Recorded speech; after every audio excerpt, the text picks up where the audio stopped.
দয়ালু মানুষ শুধু জন্মায় না, তৈরি হয়।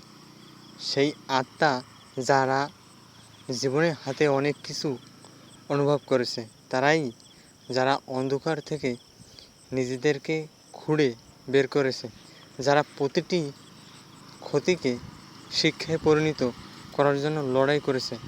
সদয় ব্যক্তিরা কেবল বিদ্যমান নয়, তারা যেখানে পরিস্থিতি তাদের কঠোর করার চেষ্টা করেছে, সেখানে তারা নরম করতে বেছে নেয়, ভালোতে বিশ্বাস করতে বেছে নেয়।